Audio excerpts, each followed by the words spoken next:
Welcome everybody to the Institute of Jewish Spirituality and Society's Farbrengen series, which we do usually on a monthly basis. Farbrengen is a Yiddish word that loosely translated to mean a gathering for teaching, learning, and elevation.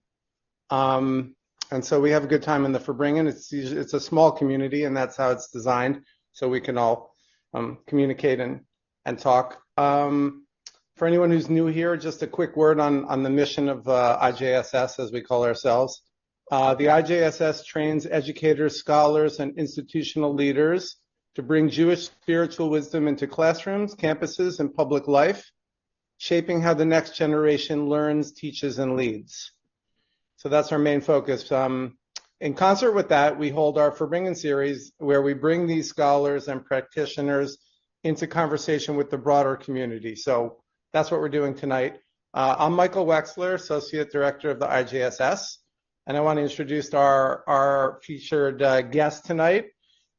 Simcha Levenberg is a licensed marriage and family therapist, writer, teacher, and former rabbi whose work explores the intersection of Jewish wisdom, psychology, and contemporary life. He's the author of Deep Cuts and Deep Cuts Exodus, fresh takes on the teachings of the Lubavitcher Rebbe, which are phenomenal books, and we'll get into those in a minute. And he's the creator of the Simcha Project, platform and podcast devoted to thoughtful conversations about Judaism, mental health, spirituality, and culture. With a background in clinical psychology, Jewish learning, and even stand-up comedy. I've been told that, we'll see if he's willing to go there or not tonight. And improvisation. Simcha brings a rare blend of depth, warmth, and humor to his teaching. He holds a master's in clinical psychology from Pepperdine, works as a therapy, helping individuals and couples navigate relationships, identity, anxiety, meaning, and personal transformation. So I will say one last thing and then turn it over to Simcha for a bit. Our format tonight is going to be Simcha is going to speak for a few minutes. Then he and I are going to have a little Q&A, and everybody is welcome to jump in. Just put it in the chat. Like I said, this is an interactive. And after our quick Q&A, or during our Q&A, we'll start to all open it up to the group. So without further ado, Simcha Levenberg, looking forward to this. Cool. Thank you, Michael. It is an honor and very, very excited to be here. Huge fan of IJSS. I should mention I'm not only a president, I'm also a client. I donate money annually, and I think it's super important, and just so excited to be here. So tonight I want to tell two stories, and then I'm going to connect those stories to the work I do as a therapist. I've been a therapist for about 10 years. 2017 is when I got licensed. And before that, it is true, I did some stand-up comedy. But then I just, no one was laughing. So I needed to get a real job. And now I'm here, and people they're not laughing. So first story is going to take place in 1903. There was a rabbi, he was the Rebbe Rashab, and he was Rabbi Shalom Dovber Schneerson, and he lived in Russia, and he was feeling what he called nemichas ruach, which means he was feeling low spirit. And he also had this other issue, which is his left arm. He had no sensation in his left arm, and he was a young man. He was in his 40s.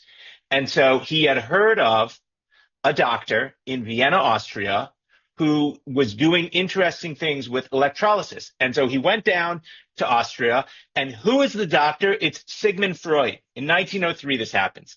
And so we have two different sources for what the conversation was. One is from the personal diary of the Lubavitcher Rebbe, found in 1997 when he passed away in 1994. And the other is from contemporaneous letters written by the Rebbe Rashab to friends, to a close friend back in the town of Lubavitch. So what happens is, this is before Sigmund Freud is really doing therapy.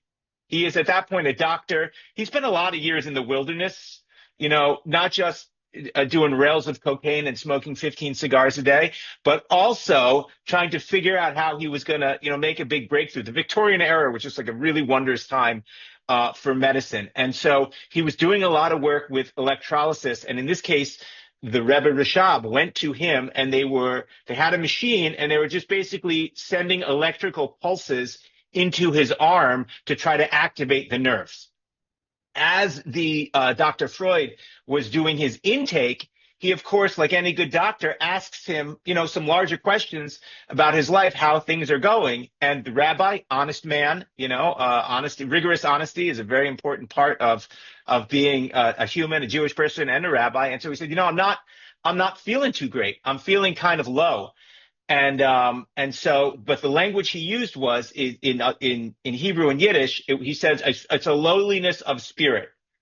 And Dr. Freud was interested kind of in that. And so he asked him, what is it that your teachings are all about? Because a rabbi, he had a yeshiva, a Talmudic institute in Lubavitch, where they learned quite a bit. And he had founded it on this very important idea where he said that his Torah was teaching that the mind needs to cause the heart to understand what it needs to desire. So the mind is communicating with the heart and trying to get the heart to be in alignment, right? And then the heart's job, the emotion, their job is to implement, is to generate the necessary enthusiasm to then bring those great ideas in the mind into action. And then, hold on one second. And then Sigmund Freud, who we know kind of what he was cooking in those days. This is before he started writing about, the super ego and the id and all these classic ideas of psychoanalysis. But he was still interested. He says, how is this done? This was his question. Given that the mind and the heart are in two separate worlds, and there's a great sea dividing them. That was Sigmund Freud. How can you bridge the mind and the heart, right? The heart wants what the heart wants, and the mind is somewhere else. How do you bring the two together? And then, so the Rebbe Rashab answered. It's a great answer. He said, indeed, this is the work, to build a bridge between these two parts of the world, or at least to connect them. If you can't build a bridge, you should have electrical cables or telephone wires. In 1903, they had telephones already. So that's what he said. It's a very interesting discussion that they had. And then, over the course of their working together, Dr. Freud actually offered some real advice to him. And some of the things what he said to him was that in discussing what the rabbi's problems was, he was feeling that he wasn't able to. He had these great ideas, but he wasn't able to bring it into action, into prayer, and his teachings. He wasn't getting the response he was looking for from his students. And so Dr. Freud recommended that he travel, he spend more time traveling and meeting different communities, and also that he should encourage his students to let them know how they're taking his learning, like to create better communication between himself and the students. And so very pragmatic advice from Sigmund Freud here. And so that's the one story. This is, for me, I love this story. This story actually in 2000, someone in Australia wrote a whole paper about this story where he unpacks this whole thing, and basically he frames Dr. Freud as like this a profound influence on the Rebbe Rashab. Whether or not that's true, I can't tell you, but I can tell you I love that story. Let's fast forward 62 years. 1965. There's a guy, his name, a rabbi, young rabbi, 20-something years old. His name is Zalman Gupin. He's Russian born, living in Israel, comes to study in Brooklyn, as one does. And in those days, the Lubavitcher Rebbe would take people in either once or twice a year on their birthday, other reasons, and they could ask him questions and he would give them answers. So this young rabbinical student, Zalman, goes to the Rebbe and he writes down you would give the Rebbe a little note, very short note, like a tweet length. You got like 140 characters. And so in this note, he writes that he had a certain vulnerability to mood swings. He would say, sometimes I get on a good streak for a while. This is what he wrote in Yiddish. It sounds better in Yiddish, of course. But he said, it doesn't last because my mood will change and I'll be feeling really good and then it'll be worse and I'll be down. And other times, he says, I'm on a high and I'm in loose spirits. And then, you know what? I get a little crazy. I get into trouble. So that was his question. He feels that he has these big mood swings. And so the Rebbe's answer, the Rebbe also, much like the advice that Sigmund Freud gave to the Rebbe Rashab, offers very pragmatic, practical, actionable advice. He says, the key here is to utilize each of those two moods, either, the bitterness that you're feeling, use that for divine service, or the joy that you're feeling. For example, when you feel bitter or melancholy, right, you should use that time to study more and to really focus and be contemplative in your prayer. And then when you feel joyful, right, use that time to study and pray with a more expansive mind and an open heart. And that way it'll help you even relationally. So what the Rebbe is doing there is basically at the core here is let's break it down, both of these stories, because I think we can break down kind of the four different moves that both we see from Dr. Freud speaking to the Rebbe Rashab and the Rebbe speaking to this, Lubavitcher Rebbe speaking to this young rabbinical student. We can see that there's four basic moves that the Rebbe does, and these four ideas very much connect to my personal clinical practice that I use regularly with clients. So the first thing that we see here, both by Dr. Freud and also by the Rebbe, is this is a non-pathological approach, right? The Rebbe Rashab reported feeling a certain bitterness and a lowliness of spirit. And this Zalman, young rabbinical student, reported feeling a just ups and down. And neither Dr. Freud nor the Rebbe tried to do what we would call symptom reduction. There was no talk of that. There wasn't what you're feeling is bad. Let's try to help you feel differently. No, the idea is this is not a problem, right? Emotional states, feeling emotional is not inherently pathological, right? Emotions are, and this is in my work, I use primarily dialectical and behavioral therapy, which is a model of therapy developed by Marsha Linehan in the 1990s to work with borderline personality disorder and the more severe mental illness. And one of the ideas that she really works with, it's built on behavioral therapy, and she adds in just a lot of work on acceptance and distress tolerance, mindfulness, and then interpersonal effectiveness, communication. But a big idea there is that emotions are important. And every emotion that a human experiences is neither good nor bad. It is important information. So anger, jealousy, sadness, fear, joy, bitterness, jealousy, shame. There is a window of effectiveness for all of these emotions, right? Sometimes it's appropriate to be angry, right? Anger, what is anger? Anger is a call to action that I need to stand up for something I believe in or to protect a family member. Shame, obviously the window of shame's effectiveness is very narrow, but nevertheless, shame keeps us in line, right? I feel ashamed if I walked outside without any pants on. Obviously, if I lived in Florida and I was playing shuffleboard, it would be more appropriate. But here in Los Angeles on Beverly Boulevard, it's not a great look, right? So shame is what keeps my pants on most of the time.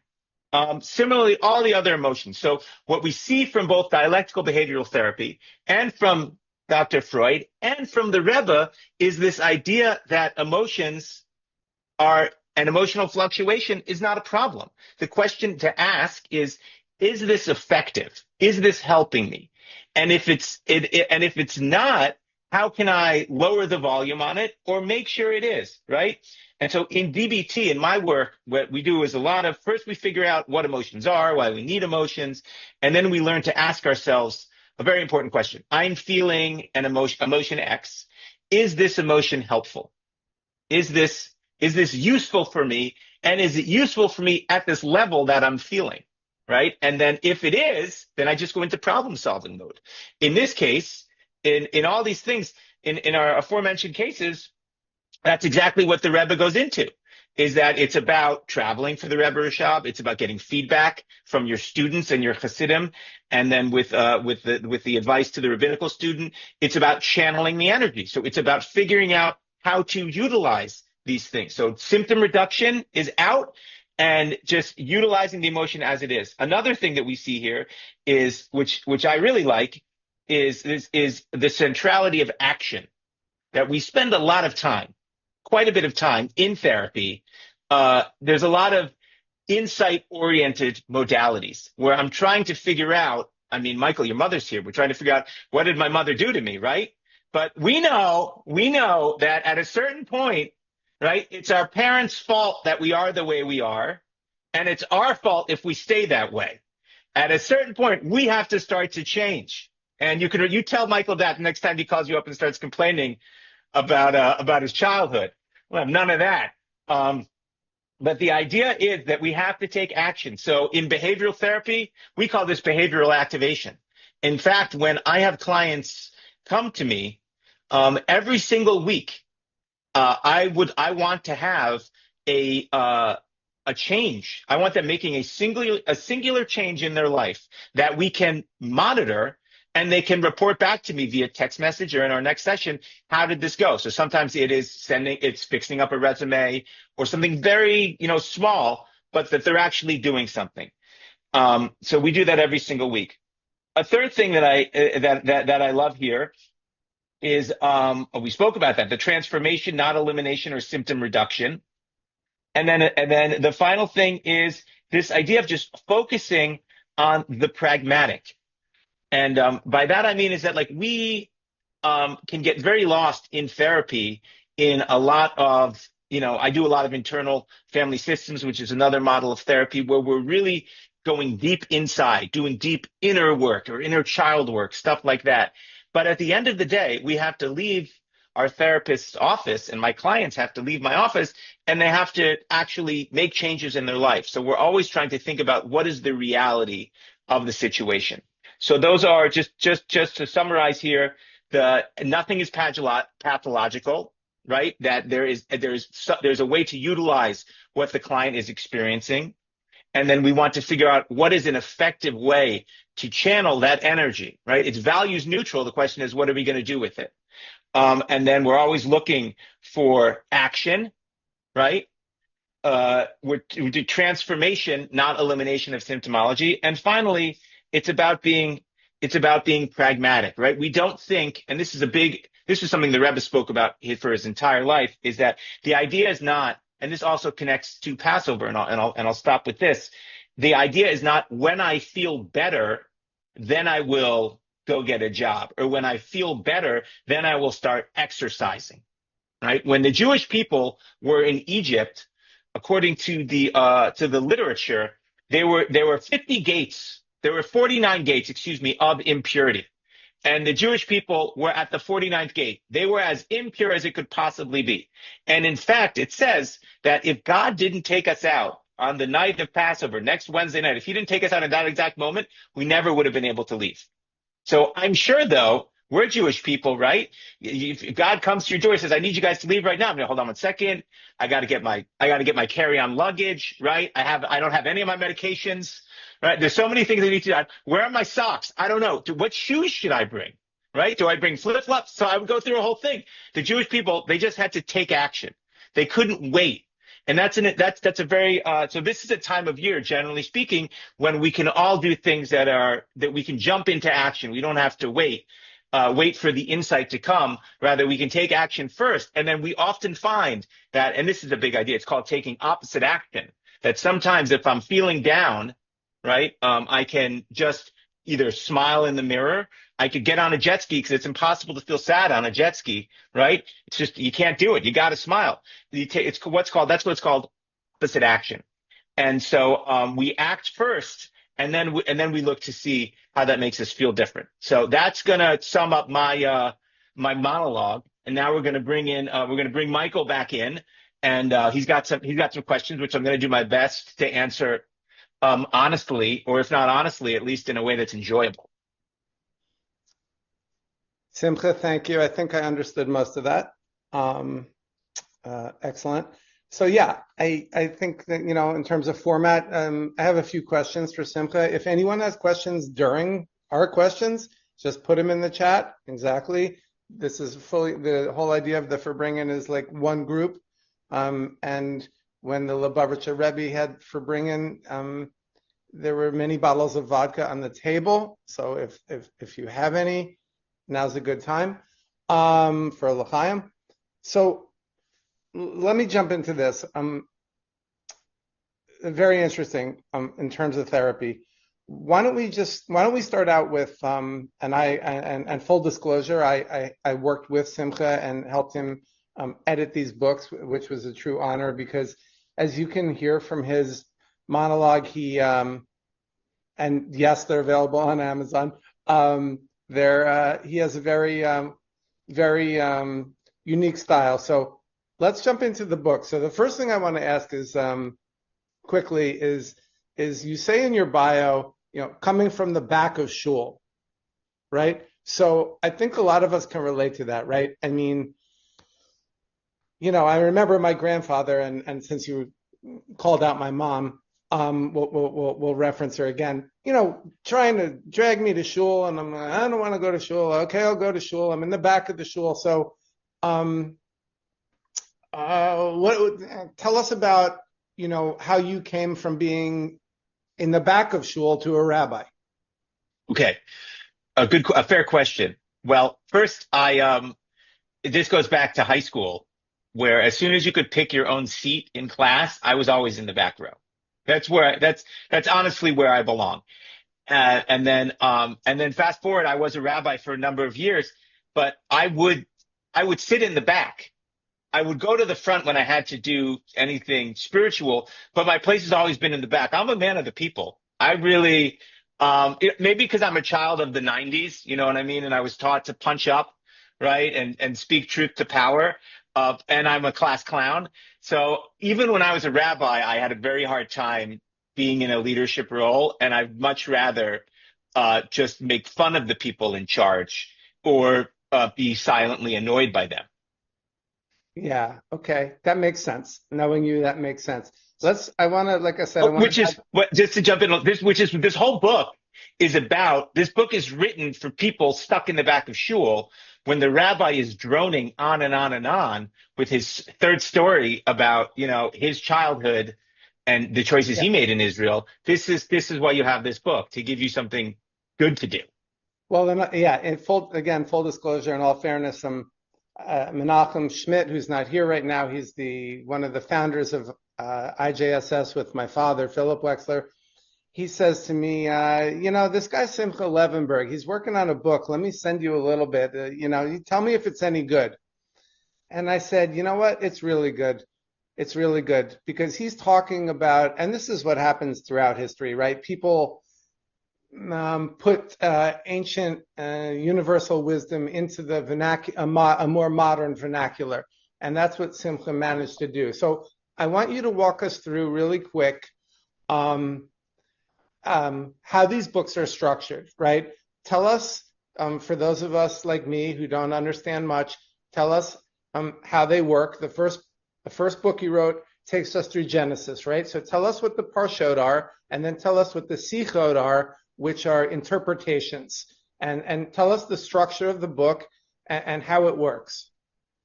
Okay, great question. So the five books of Moses are divided into 53 sections called Parshiot. And so we read through that once a year. And therefore, every week you have a different Parsha.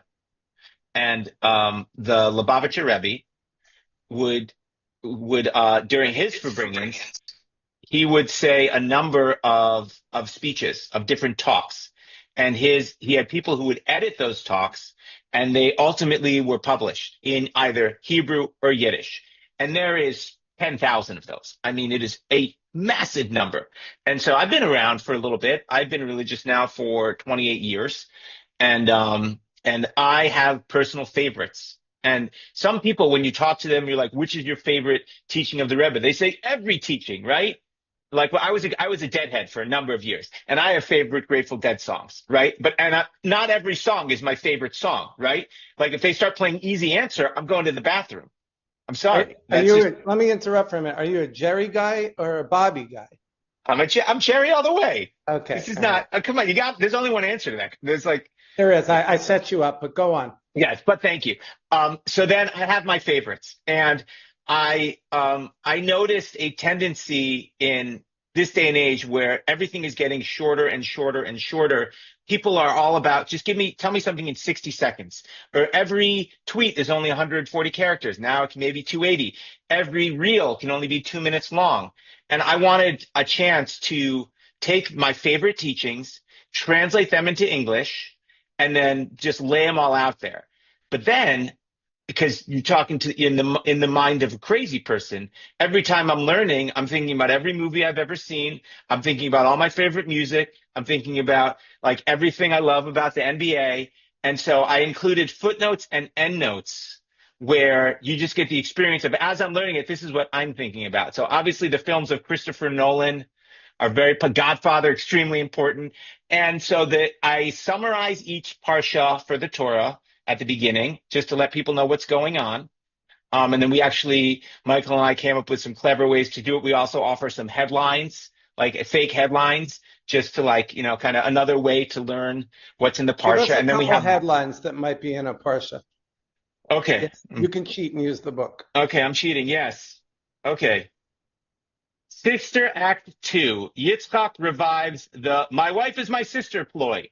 Okay. Stolen valor. Yaakov poses his hairy brother to snatch birthright blessings. Does that work? Oh, this is my favorite one. This is my absolute favorite one. From Parshas Vayetze. Man sleeping on rock accidentally discovers interdimensional ladder. More. Okay. Breaking news. Local man braces for reunion with murderous twin he stole everything from. More. Okay. Sold.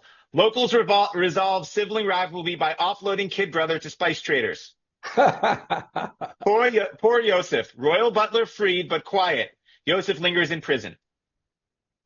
Okay, so you're starting. Now you got it. Yeah, now you got it. And that's what I love about the books that you wrote, is that they're so current and they're so fun, and it's like you can tell you're from the back of shul, and it's very relatable. Let me ask you this. I want to, in a minute, I have this idea that I said to Simcha earlier that for those of you who know the book The Prophet by Khalil Gibran, and they ask him all these questions before he's going to leave the town, like, what do you think about this? And what do you think about that? And I want to give everybody a chance to say, like, what does Jewish spiritual teaching say about this and say about that? But I have two questions first. By the way, if anyone has anything to jump in, and we're going to have a full Q&A in a minute, but if anyone has something to jump in, please put it in the chat. So two last questions for me. You practice therapy, and I assume that not all of your clients are Jewish, right? Or are they? Correct. No. They're not. So is there some form of Jewish therapy that's different than regular therapy, or are you translating Jewish ideas into, like, how does this all connect? Because if I'm not Jewish and I come to see you, I mean, I see the beard and everything, but I know you're not going to talk to me about the Rebbe, the Lubavitcher Rebbe, or any Jewish thing, maybe. Like, so what are you saying to me, and how is it coming from a Jewish place, or what? Mm-hmm. Well, I mean, I guess I can answer your question. First, is Bob Dylan Jewish music? Are you asking me? Yes. I never thought of it that way. Is Jerry Seinfeld a Jewish comedy? I mean, all comedy is Jewish. I mean, therapy is a deeply Jewish experience. I mean, it really is. I once went through when I was in grad school, we looked at every model of therapy, and we found out that 50% of all therapeutic models up until the year 2014, half were involved a Jewish person. Which, if you consider that we're less than 1% of the global population, but we're responsible for more than 50% of therapy modalities, so it's a very Jewish experience. First and foremost. Second of all, I like metaphors. So even when I'm thinking Jewishly, I'm thinking about what movie best encapsulates this idea. Or so when I go and I'm working with a client, if they have a strong knowledge of spirituality, even if it's like in Ram Dass or Zen Buddhism or something like that, the truth of Judaism translates to the truth of that. So I will find the common ground, the Venn diagram that exists. And if not, then it'll just be, using Michael Jordan versus LeBron James as a way to understand, how to maximize their potential. But a couple comes to you and the husband says, well, she goes out dancing with her friends on Friday night to some honky-tonk bar, and I can't take it, and he's intolerant and this and that. And suddenly you start talking about God. How does this work? Well, I mean, no. No, I don't.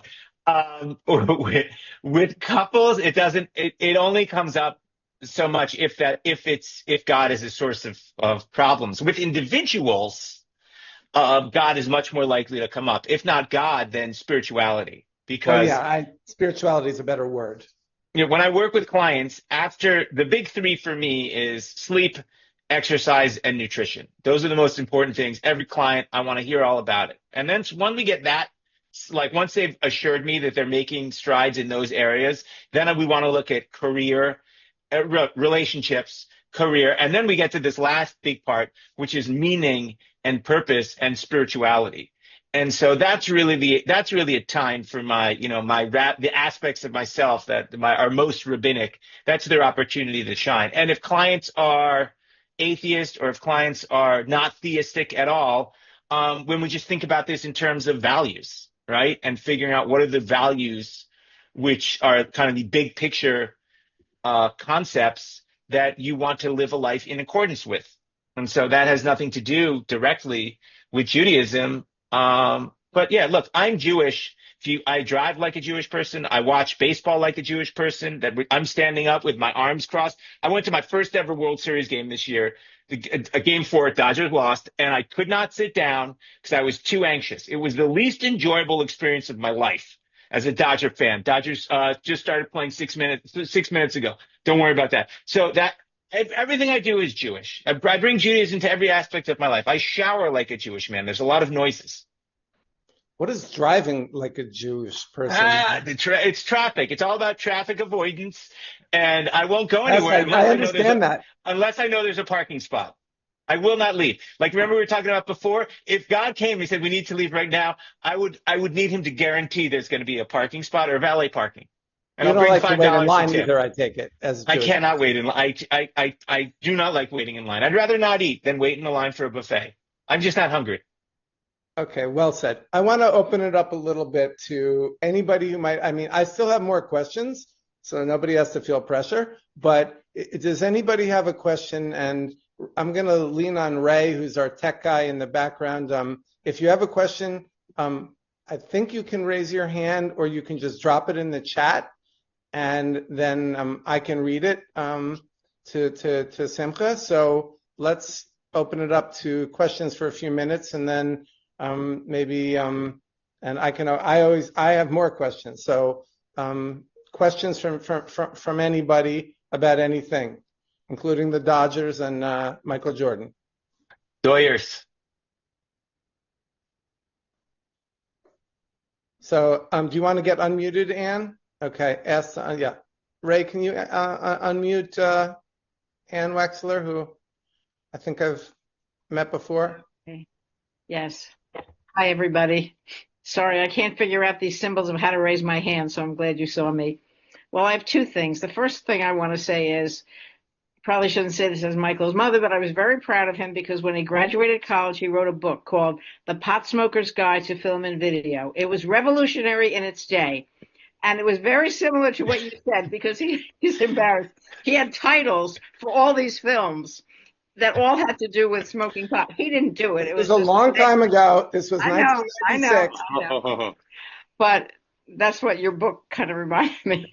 Now, what I wanted to ask you is, I love your description of being so practical and kind of fake it till you make it and having people experience some kind of success of a behavioral change and then comes the insight. And having been a therapist myself for many, many years, I'm retiring now. I think I am. it must take a while, or at least in my experience, it takes a while for people to sign on to this. Yes, I'm really going to do it. It's not an instant thing where you say, I think you should let's have this change every week, and they make the change every week. So I'm just wondering if you've had that experience of resistance or depression, or they just can't get it together. That's my question. Absolutely. The resistance becomes part of the therapy because we all experience resistance and ambivalence anytime there's change, right? It's very rare. The only thing I know with 100% certainty is that tomorrow morning, I'm going to have a cup of coffee and it's going to be the best part of my day. I know that. Everything else is up for debate. Like, I don't know what's going to happen besides that. I know that's going to happen and it's going to be excellent. And so everyone experiences ambivalence. So what you do is you pick a short goal and then the client goes out and tries it and they fail miserably. Happens all the time. But now that's obvious. And this is grist for the mill because I'm also a huge fan of motivational interviewing. Stephen, which is I can't remember something, Tim Miller. No, I don't remember saying something Miller. And it's all about helping people move through ambivalence because ambivalence is not a problem. Ambivalence just says I have two parts that have different feelings and we have to hear from both of them. And learning to deal with resistance is a big skill of becoming an adult, right? And ultimately learning to be able to be ambivalent and then still take action is what it means to be an adult, right? To have the tolerance to take a risk or go outside of your comfort zone to do something that you're not 100% sure you even want, like joining an MMA class and letting an old man grab hold of you and give you cauliflower ear. I don't know 100% I want that. But 70% of me might be interested in that. So working with ambivalence is grist for the mill. That just becomes the focus of the session. And don't retire. We need you because I don't want to work. And it's more important for me that you're still there. Thank you. Thank you, Simcha. We have Garth had a question. Yeah. Hi, Garth. Nice to see you again. Garth is a great participant in the Verbringens, one of our regulars and a great guy. So in the chat, you can see it in the chat, but it's an interesting question. And I was trying to get at it a little bit earlier, but I know you're watching the Dodgers like in a separate little screen. No, I got no baseball is on right now. I got nothing. Great. And so also, no one tell me the score of the Hornets and the Knicks game because I also got to get there. I love the Charlotte Hornets right now, and the Knicks are just Ben Stiller's going to be there. Everyone's going to be there. Okay. Knicks are up by 20. Don't say that. Come on. Oh, sorry. There's no way they'd be up by 20 anyway. So Garth's question, does Torah give any direction for therapy? And I think that's really like one of the essential questions that I wanted to ask you. And it's very interesting, right? Because it's again, how do you dovetail these two things? Right. Well, it says in Proverbs, to get Old Testament on you, it says in Proverbs that a person who has a problem should talk to his friend. We're supposed to, and just the idea of articulating our problems to another person, that in and of itself, that's a big part of the healing. I mean, because just the idea, just in the process of being able to name something, there already is the tiniest bit of separation from the thing, right? When I'm so aggrieved that I can't even speak, the movement from that position to actually being able to speak it creates just a little bit of daylight between me and my problem. And then I say it out to somebody else, and then I'm able, all of a sudden, this idea that was so big is now all of a sudden bite-sized. It's just me and this other guy talking through this thing. Now, obviously, historically, there were no therapists. There were rabbis, but really more than the rabbis, we lived in the shtetl with our aunts and uncles and our parents and our grandparents, and you had 150 people you could go and talk to, and it was a small town, so everybody knew your problems anyway, right? Because everyone was in everybody else's business. But the idea of talking to our problems, deeply Jewish idea, deeply invested a part of Torah. And so yeah, I would say that's probably a big just the willingness to engage in a relationship with another person and talk about it is very Torah oriented. And then a big thing, honestly, that just we learned from Moses is the importance of paying attention and really actively listening. When Moses was out there in the wilderness looking for like some missing sheep, he saw a bush that was on fire. So if I see a bush on fire, I'm like, oh, it's another forest fire in California. Big deal. It's another day that ends in Y. Moses stopped though, and he watched the bush, and he just stood there and he noticed that it wasn't burning. And so that idea of just like creating an active awareness of what's going on and really being present is a deeply Jewish idea. So the truth of Torah is the truth of therapy. It is the truth of everything. What's true in Torah is just true. So, sometimes we get over involved in, especially right now in my house, we're preparing for Passover. So I'm becoming I'm becoming like an influencer for aluminum foil right now. I should have bought some stock in that. Maybe I can go on Kalshi and get in the prediction markets about how much aluminum foil I'm going to use this year, make a little money. But there's so much the intricacies in Judaism, but the large fundamental principles, what's true in Judaism is true in therapy. So the more I learn in the holy books, the more it impacts me personally, which then ultimately just like bleeds into the therapy also.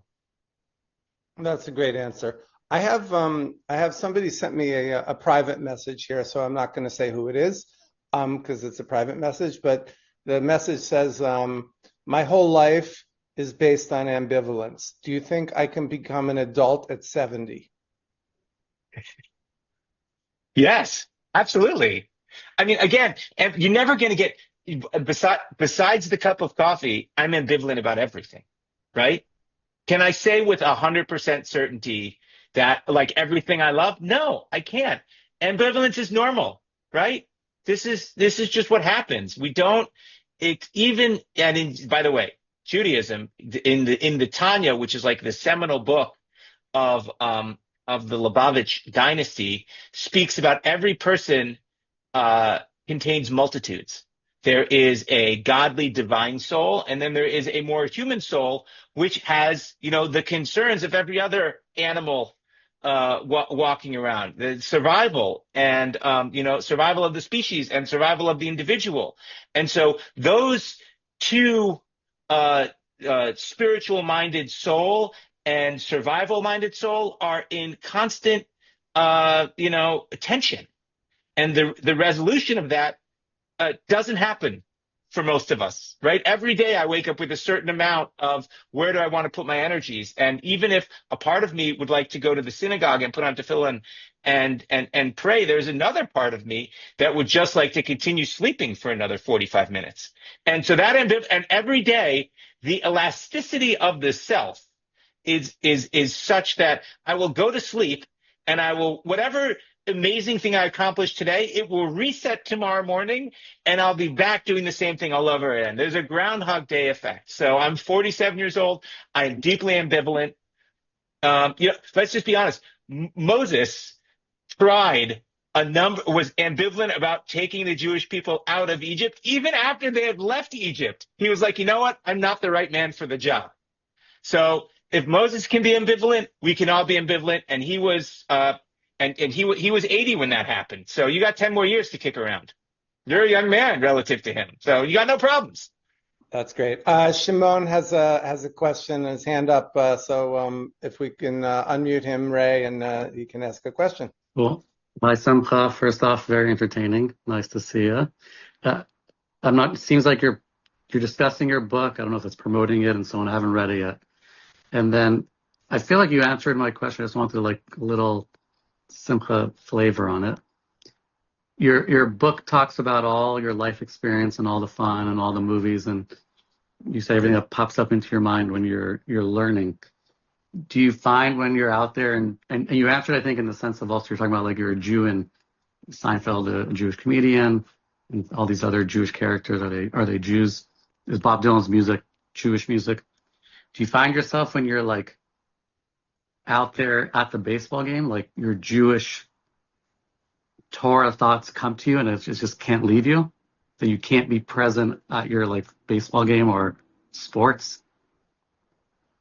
No, I'm deeply invested I get fully involved in the experience of the sporting event. I have the opposite problem. It's normally when in the like this morning I was praying to God, and in the midst of my praying to God, I was also thinking about how impressed I was with Jaylen Brown in last night's Celtics game. So it's really more, it's the other way around. Or I'm thinking about, I read a screenplay that a friend of mine, a movie's trying to get made that I'm like obsessed with. So it's, I wish I could say, like, I'm at a baseball game and I just can't stop thinking about God and my heart is open. Instead, it's like I'm praying in the synagogue, I'm thinking about do the Lakers have a deep enough bench?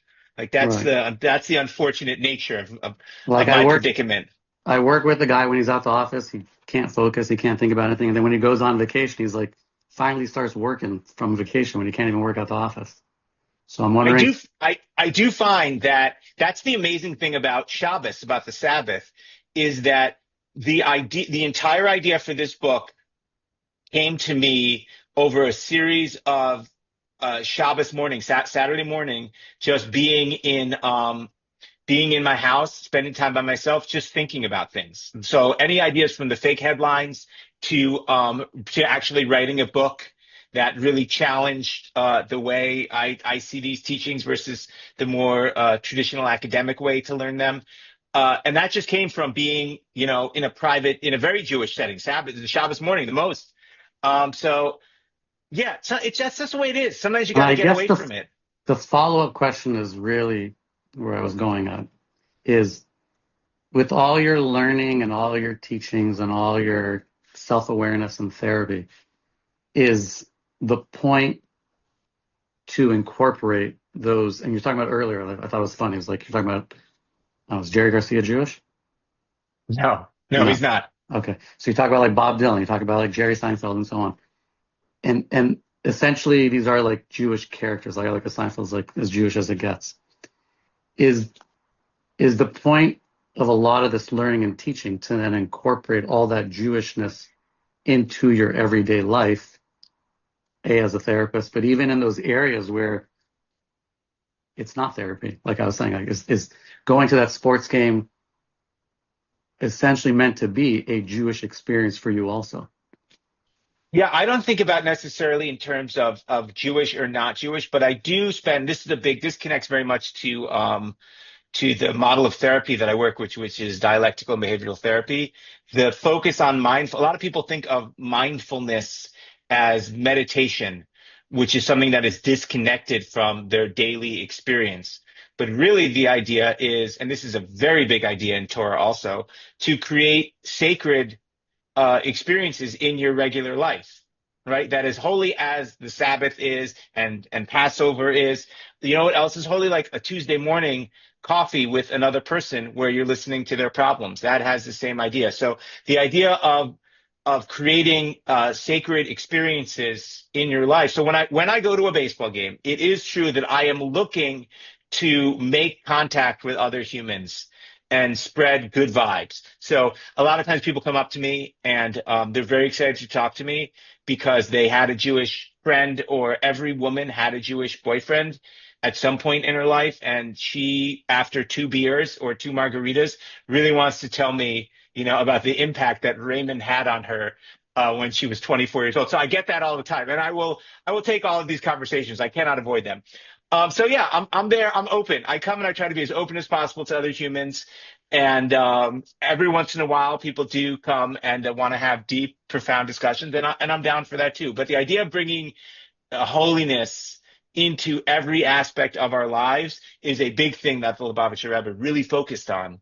That it's not just about the rabbi in synagogue or in the times of the Holy Temple, the Kohen in the Holy of Holies on Yom Kippur. It's about what can we do on a Thursday evening together. Like, this is where the real healing happens. So maybe your book is the other way around. It's all that entertainment, and then you're incorporating your spirituality into the other parts. Maybe that would be the nicest thing anyone ever said about my book. I'm going to go back and speak to the other 36 people who have read it and ask them why they didn't say that to me when they said how much they liked it. When I read it, I'll let you know. Exactly.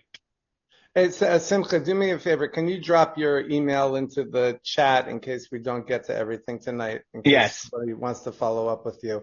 And yes, I would love that. I did put a link to the book in there as well. Okay, thank you.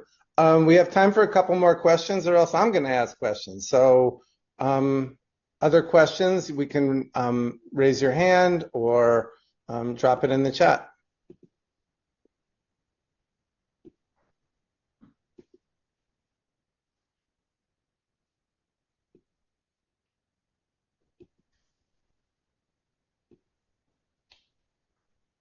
All right. Well, I'm going to ask my questions then. And we only have a few more minutes. Okay. So I wanted to get a chance for people to drop one word into the chat, like death or relationships or spirit, to just see. Garth is raising his hand. Go ahead, Garth. Ray, if you can use Garth. So my question is, so my perspective is that some issues can be resistant to different therapy techniques, even with long-term therapy, and that the only way forward is prayer and help from God. What's your thought about that? Yeah. I mean, if we want to talk about, in the recovery movement, right? When we talk about recovery from drugs and alcohol in many 12-step programs, they are founded on that idea that that there is a ceiling to what I can do. And yeah, there is the one problem with being a human is that we are never going to get rid of the ego. And so we cannot get out of the box of ego. And we're very much in a prison of our own making. And so, yes, I pray every day to God, and I humbly ask that Creator frees me from the bondage of self, and helps me remove any character defects that I'm currently working through. Prayer is a huge component of my spiritual practice, and I'm Garth. I'm on board with you. Yes, because the act of prayer is the acknowledgement that is an act of surrender, right? Which in egoic terms is the softening of the ego, right? Because I can't do this on my own. I need your help, God.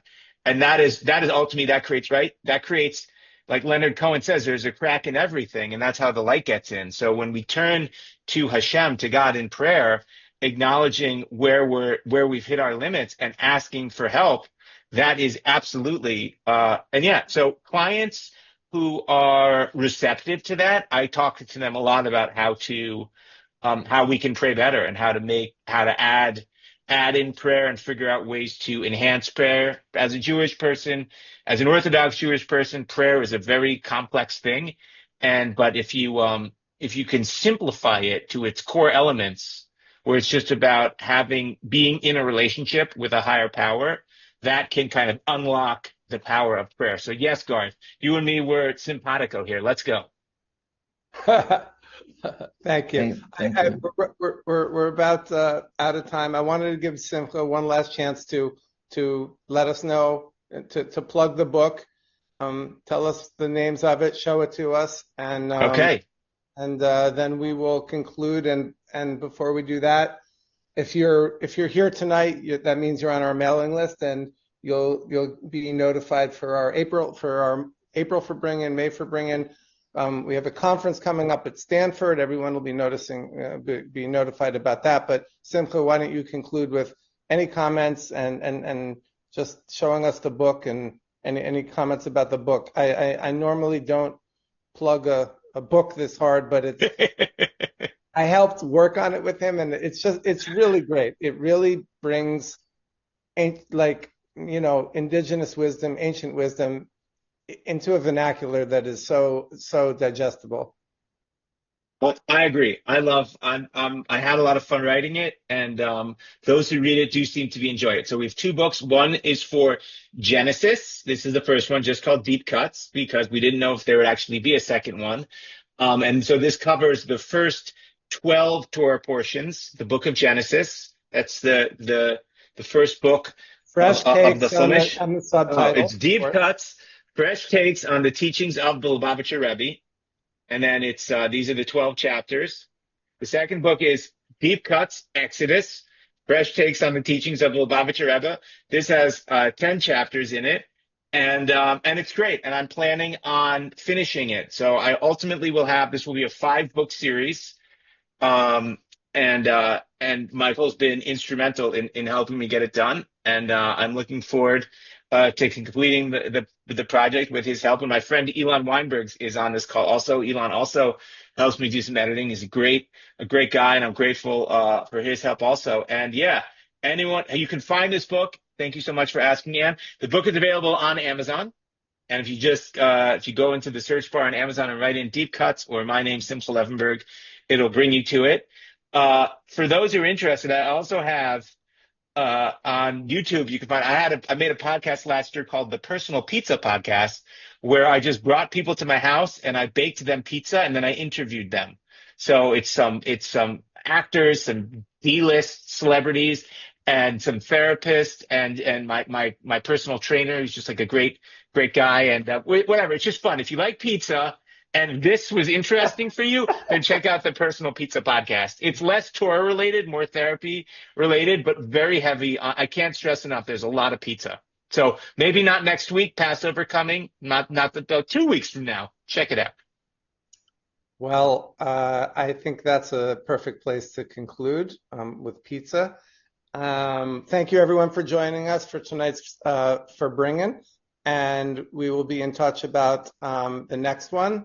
Thank you, Simcha, for joining us, and I think we'll sign off for tonight. And everyone, happy Passover to everybody. Thank you. Thank you guys so much. I appreciate you all. Thanks. Good night, everybody. Thanks, Michael. Thanks, Simcha. You're welcome.